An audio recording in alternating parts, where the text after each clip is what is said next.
नमस्कार मंडळी, big boss मराठीच्या या सीझनमध्ये मोठा ट्विस्ट आला आहे. बिग बॉसच्या घरात पहिलीच वाईल्ड कार्ड एंट्री झाली. बॉडी बिल्डर संग्राम चौगुलेने बिग बॉसच्या घरात वाईल्ड कार्ड एंट्री घेतली. संग्रामने घरात एंट्री घेता सर्वांच्या भुवया उंचावल्याचं पाहायला मिळालं. पण बिग बॉसच्या घरात येता संग्रामने थेट घर डोक्यावर घेणाऱ्या निकी तांबोळीशी पंगा घेतल्याचं पाहायला मिळतंय. बिग बॉसच्या घरात या आठवड्यातील नॉमिनेशन कार्य पार पडणार आहे.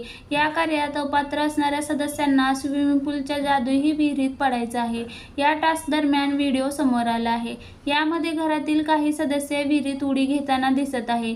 संग्राम निक्कीला या विहिरीत उडी घेण्यास सांगत असल्याचं दिसत आहे. तेव्हा निक्की बिग बॉसला म्हणते, मी मेडिकल कंडिशनमुळे पाण्यात उतरू शकत नाही. निक्कीने पाण्यात उडी मारण्यास नकार दिल्यानंतर संग्राम म्हणतो, बिग बॉस मी यांना पाण्यात ढकलणार आहे. त्यावर निक्की त्याला म्हणते, तुम्ही मला सांगू शकत नाही. तेवढ्या संग्राम निक्कीला पाण्यात ढकलून देत असल्याचं पाहायला मिळतंय. पाण्यातून बाहेर आल्यानंतर निक्की संग्रामला चॅलेंज देते, माझ्या आधी हा घरातून बाहेर नाही गेला तर माझं नाव बदला, असं निक्की म्हणताना दिसत आहे.